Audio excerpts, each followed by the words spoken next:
Okay, mume. Somehow I think that was at my expense. You're right. It's a deep cut. Welcome back to Should You Watch This with the Popcorn Priest, home of the Golden Bucket, a weekly podcast where movie enthusiasts, ex-movie theater projectionists, new and old friends take the time to talk about a movie that we just watched and answer that very question, should or shouldn't you watch this? I want to extend a sparkly laser diamond welcome to JJ. Popcorn Champ, part 2. We're back in our exciting conclusion of our part 2 review of Congo from 1995. And I have a really funny clip that I'd like to play right now. Stop eating my sesame cake!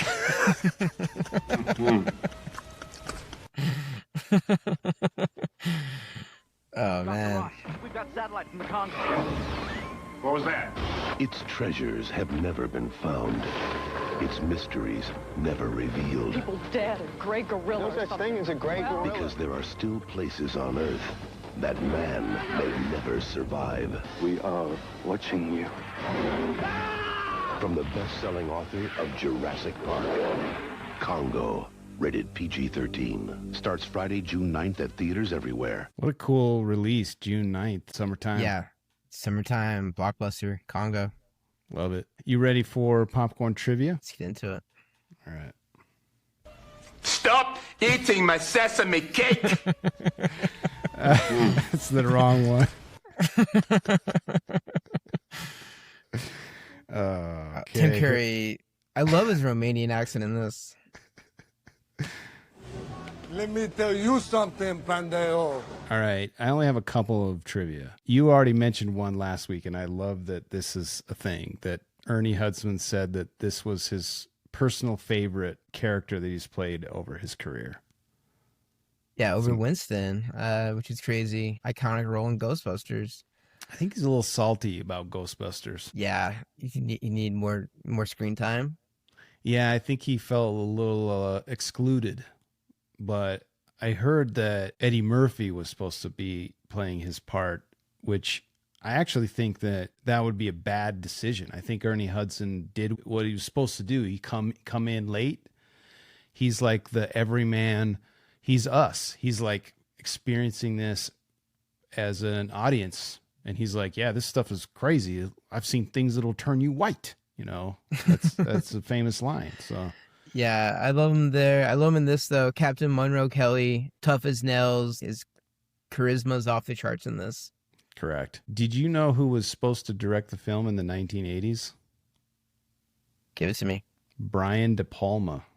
That's a different movie. Different movie, for sure. And then as I was looking that stat up for that trivia point, it said, I think this is the internet's trying to troll me.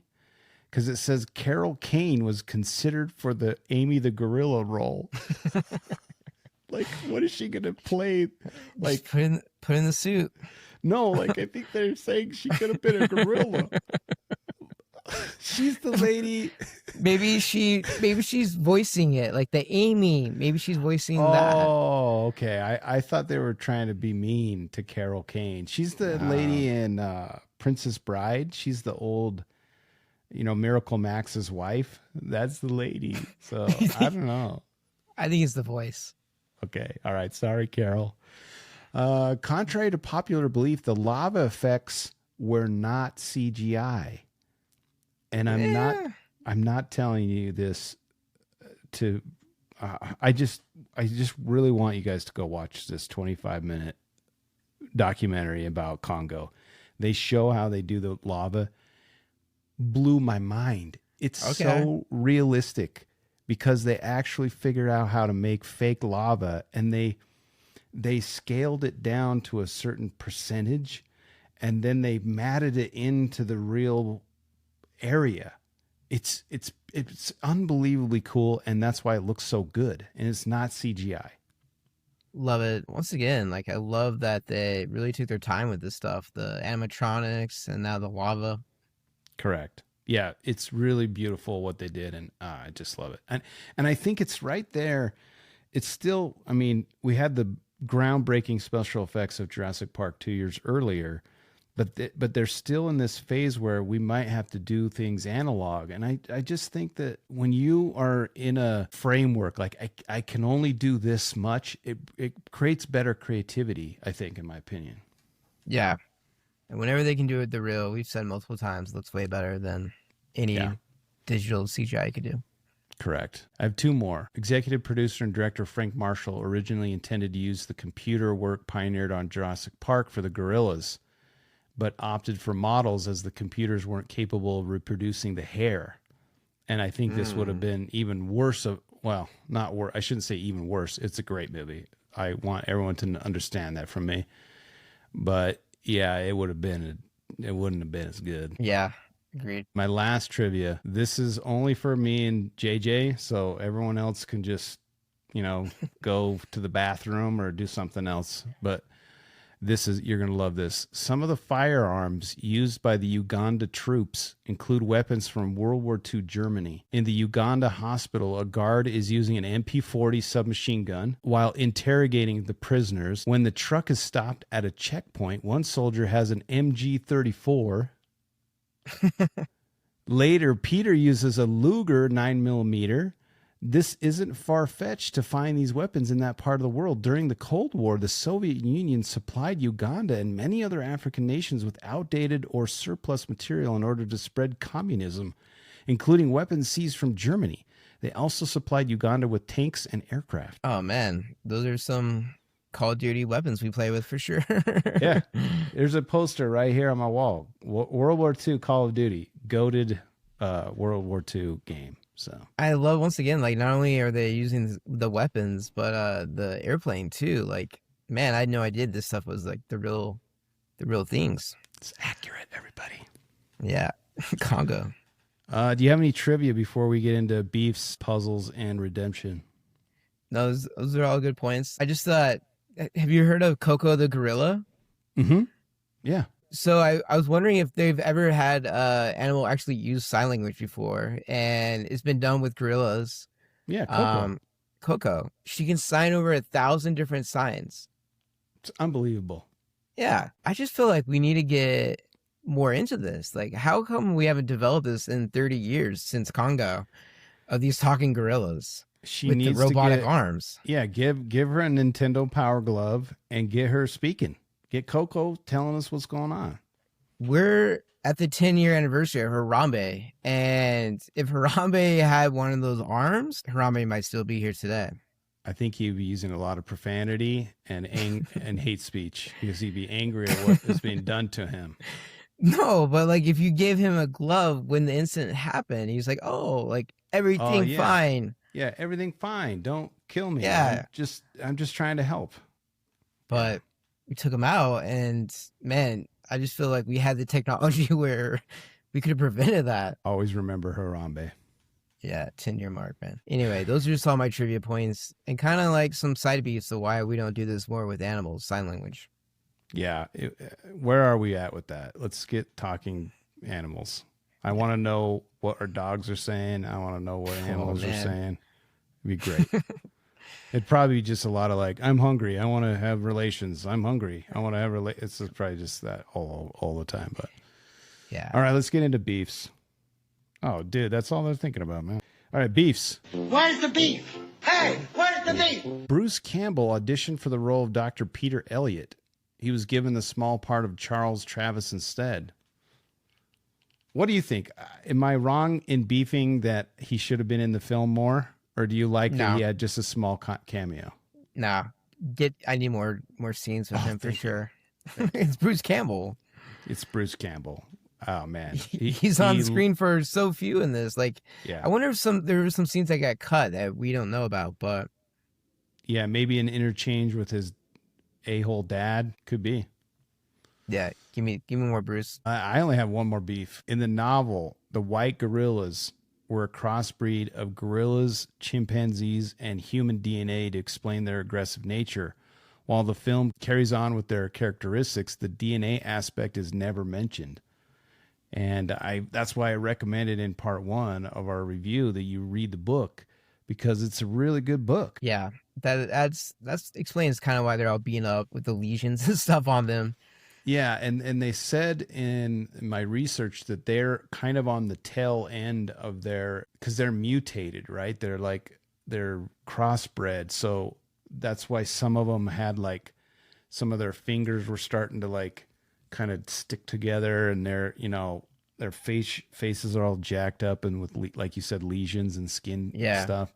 It's because they're almost not going to be able to procreate anymore. They're just dying out. Any beefs from JJ? Get some beefs. One beef is, did you know that Sean Connery was originally going to be in this? I did hear that. And I guess there's a holdup because Michael Crichton, Sir Michael, wanted real gorillas in this adaptation, and he was stalling because he wanted real ones. And so he kind of just passed Sean Connery by. I got some beef. If Sean Connery's in this, I mean, this is an all-timer then. I think he was he did The Great Train Robbery, which was also written by Michael Crichton, and I think he might have directed that film in the 70s. And Sean Connery was in it, and he liked him so much he wanted to be a kind of like an Alan Quartermain type character. Mm-hmm. And it turns out he played that role in 2003 in the League of Extraordinary Gentlemen, which I think it's kind of a cool movie. Right? Man, I think that killed him off. I think it did kill him off, but I thought it was cool. But anyway, yeah. And then my other beef was just when Amy meets the gray gorillas at the end, and she does her little sign language, and the gray gorillas just like don't tear her apart. I just feel like those mutant gorillas are going ham on her. Yeah. That little technology is not stopping those guys. Maybe it was just enough distraction for the laser to come out and slice them up. Yeah, you're right. Okay, perfect. We solved it. Yeah. We're good. Any other beefs? That's it, man. All right, I think it's time to go down the street and stroll down to the corner of Popcorn Awkward. Oh, that's nasty. I have one awkward. This is it. Right. I read that the diamonds. Okay, so the diamonds were real. Okay, and I'm going to bring that up in puzzles just a second. But before I do that, just why do you know they're real? And one of them at the very end of the film was thrown out of a balloon into the jungle, and it was lost and never was able to be returned to it's called the Herkimer Diamond Mines. Why are they using real diamonds? What? They just huck a diamond that's the size of my face out into the jungle, and they're like, hey, we got all of them back except for that really cool big one. We can't find that one. Sorry. That's insane to me that those are real. Awkward. Well, let me jump into puzzles real quick, unless you have an awkward that I'm not aware of. Okay. Let's get into puzzles because I want to dive into this diamond trivia some more. Yeah. A sphincter says what? What? A sphincter says what? What? Exactly. Okay, so they were from the Herkimer Diamond Mine, and they were borrowed from Middleville, New York. They are doubly terminated, two-ended quartz crystals that are found in only 2 places in the whole world. They were the only gems that would look enough like diamonds and be that large. As kind of a tribute, Tim Curry's character first name is Herkimer. So they were trying to say thanks for letting us use the big giant crystal diamond things. All right. Pretty wild. They're real. That's why he's named that. Okay. Mm-hmm. Yeah. Did you know, here's another puzzle. Did you know that Jimmy Buffett was the 727 pilot? What? Jimmy Buffett? What?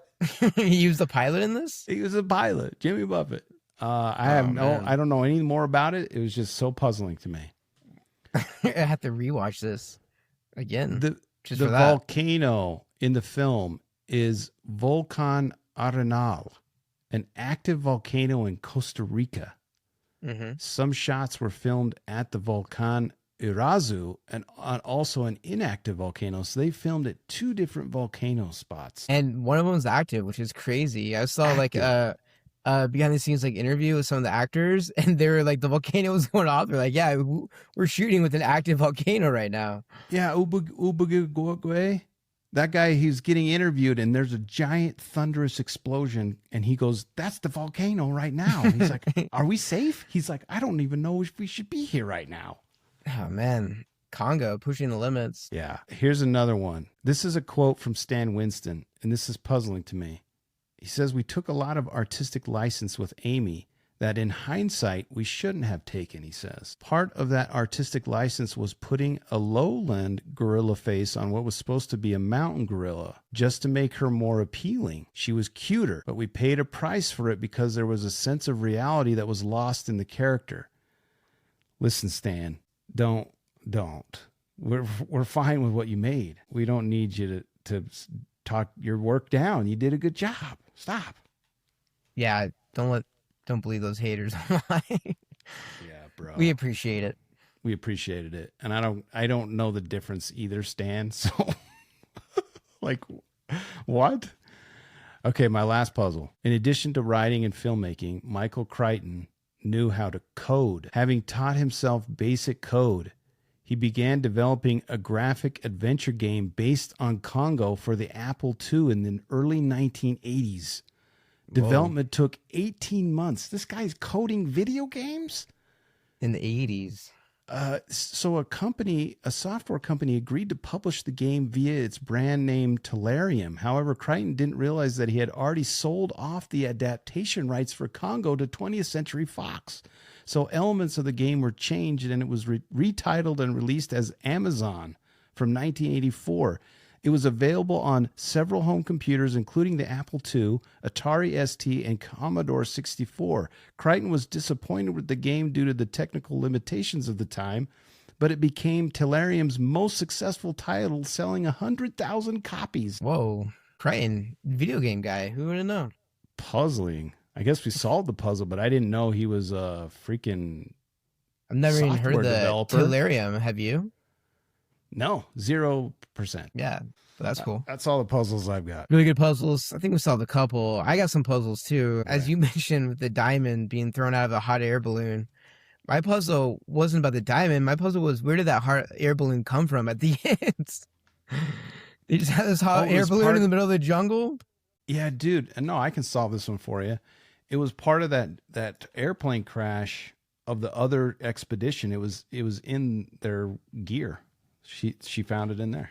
Oh, they just had a hot air balloon in the gear. I love it. Okay. Yeah, because she was going through the manifest, and she's like, "Okay, I got everything." The guy, the freaking Joey Pants. I forgot to mention him last week.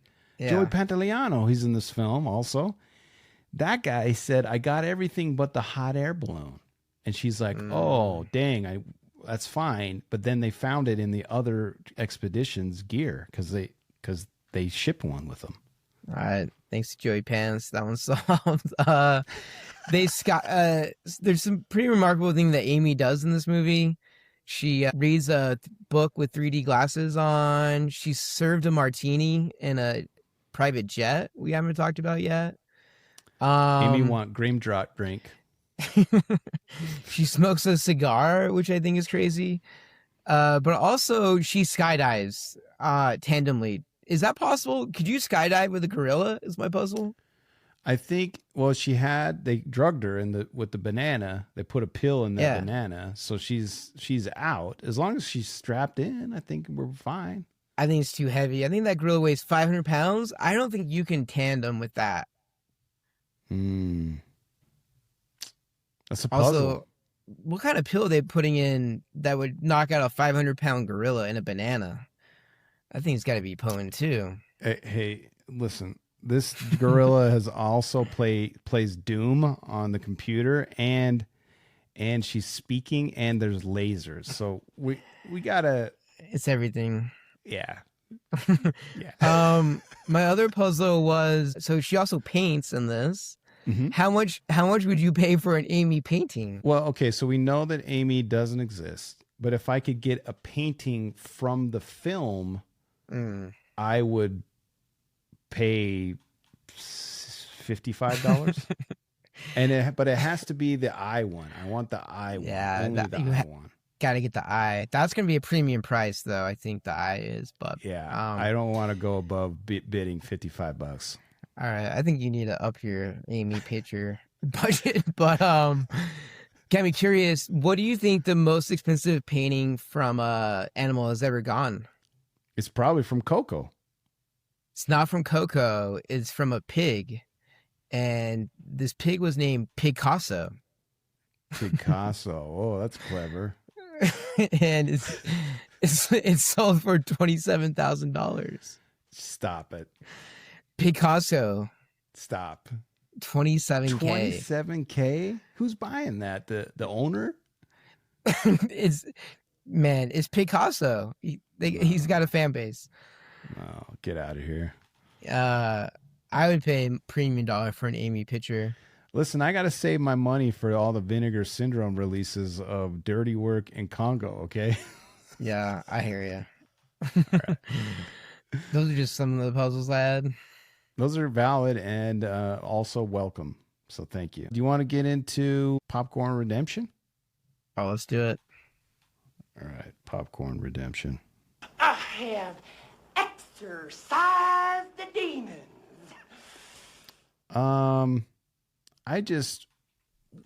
don't know. I just think that I had such a great time watching this. I hadn't seen it for probably 25 years, maybe more. I know it's only 30 years old, 31 years old, but it was so much fun. I remember loving it when I watched it in the theater. And yeah, I just have nothing really bad to say about it. I enjoyed it thoroughly. Yeah, it's great. Yeah, it's a great 90s camp movie. And I think it flows really well. And we've talked about the star-studded cast. Hudson, Curry, Lori Laney's amazing in this. I even like Dylan Walsh. Yeah. Yeah. But like you mentioned multiple times, we got gorillas, we got lasers. It's an adventure. It doesn't take itself too seriously. Just like we mentioned before, enjoy the ride, and it's a good time. Yeah, and there's some really good performances of people being scared out of their minds. Like the guy when he's the weird looking, I don't know what his name is, the weird looking guy, the funny looking face, and he gets separated when they finally get to the city of Zinj, which is also funny to say out loud. And he comes down the steps and he's kind of like, he's like hitting his legs in his butt and he's just like freaking out. Yeah. I know exactly what you're saying. Awesome. And then the other scene where they find the guy and all the natives are doing the chanting. What an amazing scene that is. And then you see this guy laying down. They get him up and he's like kind of rousing into consciousness. He sees Amy and he gives the creepiest, scariest, also really hilarious to watch scream of all time. I just love it. It's so awesome. And then he dies. And then he dies immediately. Yeah. And the guy, what's his name? Monroe is like, he's dead. Yeah. The scene, like you mentioned, with they're worshiping or whatever, but they're all chanting. I remember that from the trailer, and I'm being like, oh, I'm in on this. This looks intense. Yeah. Yeah, they were trying to get his soul to come back into his body. Yeah. I also really like the scene in this that we talk about with the webcam and it's scanning initially towards the beginning before they leave, and they see all the dead bodies and like the thermal energy, and then the gorillas attack the webcam. I think it's really cool. I think it's just like a 90s era with the way it looks, and gets me ready for the rest of it. The gun turrets are freaking cool. Like, I don't know, man. It's just a fun time. And this is so unique. Like, you're never going to find a movie like this ever. You're never going to find a movie where they're lasering gorillas in half with diamond guns while a volcano erupts. Bro, the lasers look so great, and they just slice through the gorillas. It's so cathartic. It's awesome. Oh, those great gorillas, man. They're evil. Well, it wouldn't be a pod without JJ if we didn't do a Mount Rushmore. Are you ready for Mount Rushmore? I want to hear yours. Yeah. So we debated our Mount Rushmores. This is going to be of movies that would be surprised that I like or you like to each other. Mm-hmm. And this was really hard. And this spawned, because of Congo, to our surprise that we both like this movie. It was a secret to us. I don't know. But Yeah. It shouldn't be like 90s action adventure. We should have known we like this. I have 11 movies on here that I think you don't know that I like. Wow. Do you have a top 4? Yes, I'll do a top 4 and then I'll just give you the other ones because I think you need to know. It's just part of being my friend. Yeah. All right. I have to put Congo on there because it was such a big surprise to us. So I'm putting Congo on there. On the Mount Rushmore? On the Mount Rushmore. Yeah. All right. It's a surprise. I don't think people would be like, what is Congo? Like they wouldn't even know what it is. All right. Yeah. The next one is The Proposal. I love that movie so much, bro. Oh, man. Okay. I watch it a couple times a year. I think it's good. If you're watching it by yourself, I have questions. But if the lady wants to watch it, then I think it's completely fine. I think it's a good one. It's definitely with my wife for sure. Yeah. I'm not watching The Proposal by myself, but that's one of them. Here's another one. You're not even going to know what this movie is. Whoa. It's called Ruben and Ed. Yeah, never heard of it. It is the most obscure, weird. Like if you watch it, you'll probably question our friendship. That I like this movie, and it's got the guy. What's his name? He's the guy in Back to the Future, the dad in the 50s. Oh, Crispin Glover? Crispin Glover's in it. Yes. And it's weird. It's the weirdest thing of all time. Never heard of it. What is it? It's called Ruben and Ed. The last one that I would put on here, I think there's some that you'd be like, I think I would guess that you might like that movie. I'm trying to get the last one. Yeah. I'm going to put on here Batteries Not Included. Oh, yeah, that'd be up your wheelhouse for sure. It's so good. I love that movie. I watch it with my kid all the time. I'll watch it by myself. I love that movie. That's a good obscure one, though. Like, that one doesn't get mentioned as much as it should from the 80s. Yeah, it's really great effects, heartwarming story. I just love it. I just love it so much. Nice. My crazy horse. Ooh, yeah. Is The Mummy. Not the Brendan Fraser one, but the Tom Cruise Mummy. Oh, I really like that movie, and I'm super sad that it didn't take off. I don't know why. It was awesome. I loved it. That's a great Crazy Horse. Nobody's bigger TC fans than us, and I haven't watched that just because I love the original so much, and I don't know. I need to watch this, huh? I think you should try it. You might think of me differently afterwards if you don't like it, but man, I thought it was great. It has freaking Russell Crowe in it. Like, it's good, dude. All right, I like that Crazy Horse. All right, here's all the other ones in no particular order. I couldn't put them on the. I had to get them down, but I didn't include them. Young Sherlock Holmes, Encino Man. Encino Man's a good one. Love that movie. Legend with TC, another TC secret. Yeah. Love that movie. Oh man, I knew you liked Legend a lot. Okay, good. All right. That's why I didn't want to put it on the top 5, but Masters of the Universe, not the one that just came out, but the old Dolph Lundgren one. Okay. Weird, obscure, lovely, amazing movie. Yeah. Harry and the Hendersons. I love that movie so much. That's a good one. An old 80s film called Cloak and Dagger. Never heard that one. So good. You probably would not like it at all, but it just brings out the small little child in me. Oh man, it's so good. Those are all my surprises. What's Yeah. your... All right. So here's my Mount Rushmore of movies I feel like you'd be surprised that I enjoy, or people as well. So I put Congo on there as well.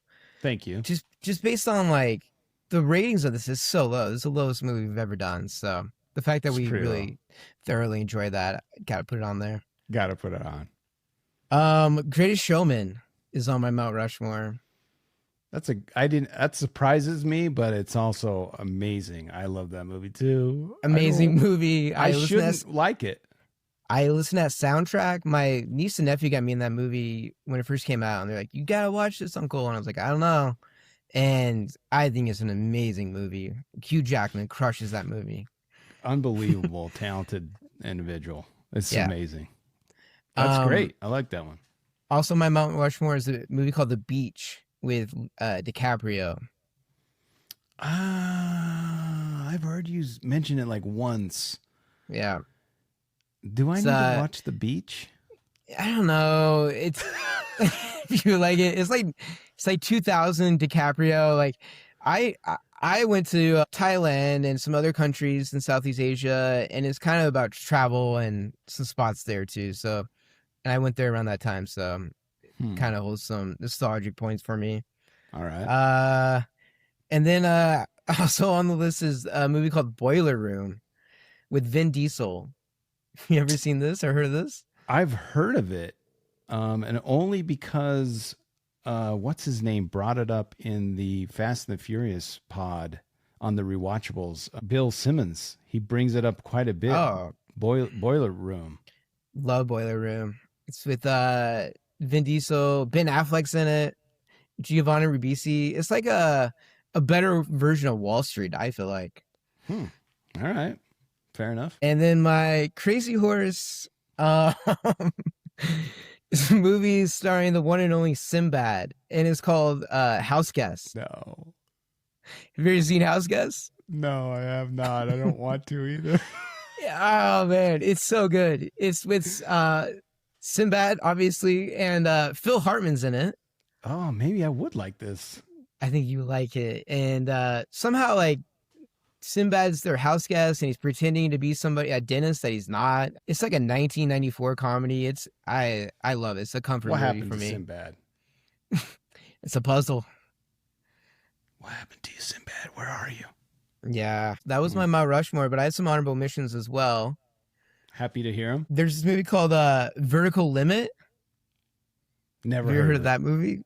Never heard With of it. Bill Paxton, and they're like mountaineers. They scale like K2. 0%. It's got Robin in it from Batman. Chris O'Donnell is the main guy in it. What? And you like this movie? Love it. It's amazing. Okay, I like it. Vertical Limit. I also really like the movie Swordfish. It's Have you pretty seen good. that one? Okay. Yeah, I have seen. I've had. Well, only because there's a certain scene that everyone really wanted to see back in the day. I think I know what you're talking about. And then there's another comedy I was thinking about too, called Nothing to Lose with Martin Lawrence. I almost put that on there. Yeah, man, with this guy from Shawshank, Tim Robbins in it. Tim Robbins and Martin Lawrence. I think it's hilarious. That is a great movie. Oh, that's awesome. That is surprising. Oh man, that was fun. That was some good Mount Rushmore surprising movies that we liked. Yeah, I like that. That was the most fun I've had. I don't know about the listeners, but it was the most fun I've had on the show. Yeah. All right, well, let's get to our rating, dude. I think I'm at the same place where I was with Dirty Work. That one I wanted to give it a medium bucket, but I gave it a large, and I'm the same place here. I'm giving Congo a large bucket. I think it's a great movie, and I have to give it a large to solidify that I love it. It's good. You should watch it. I agree. I gave this a large as well. Could not get a golden. Could not give it a medium, but it's a large bucket. It's large.